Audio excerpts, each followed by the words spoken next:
তোমাদেরকে একটা জিনিস দেখাবো, আমার মা কি কাজ করছে সেটাই দেখাবো। তো চলো দেখো দেখো। তো তোমরা কি কেউ বুঝতে পারছো এটা কি হচ্ছে? মায়ের কাছে শুনে নি, চলো যে মা এটা কি করছে। মা এটা কি করছো? কি সেলাই করছো? কাঁথা পেতেছি, এটা সেলাই করছি। করতে করতে হাঁপিয়ে গেছে। পুরোনো কাঁথাটাকে নতুন কাপড় দিয়ে আবার নতুন করে সেলাই করছি।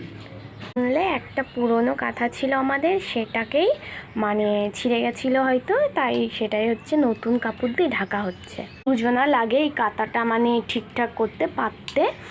তো সেখানে কিন্তু মা একাই করছে, কেউ নেই বলে। আর আমি তো বুঝতেও পারবো না কিভাবে কি করতে হয়, তো মা সেটা একাই করছে। আশা করি যে এই সাইডে এটা কি সেলাই দিচ্ছে, ঠিক আছে? তো মা বলো, এই সাইডে এটা কি সেলাই করছো? এটা মুড়ো মারা হচ্ছে।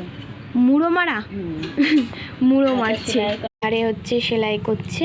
আর এদিকটায় দেখো, এদিকটা হচ্ছে সেলাইটা হয়ে গেছে, এদিকটা এই তো মা যেটা বললো এইটাকে না বলা হয় যে মুড়ো মারা, মুড়ো মারা বলে এইটাকে।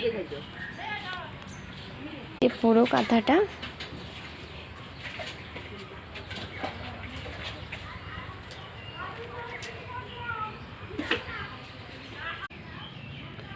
তো এই কাঁথাটা কিন্তু এইরকমই থাকবে না, শুধু এই পাশগুলো এই ধারগুলোই তো সেলাই হচ্ছে।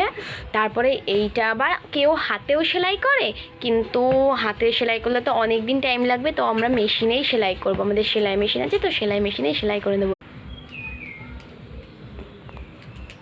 মেশিনের সেলাইটাও খারাপ লাগে না। হুম, মেশিনের সেলাইটাও খারাপ লাগে না, হয়। এমনি খুব সুন্দর এই কাপড়টা।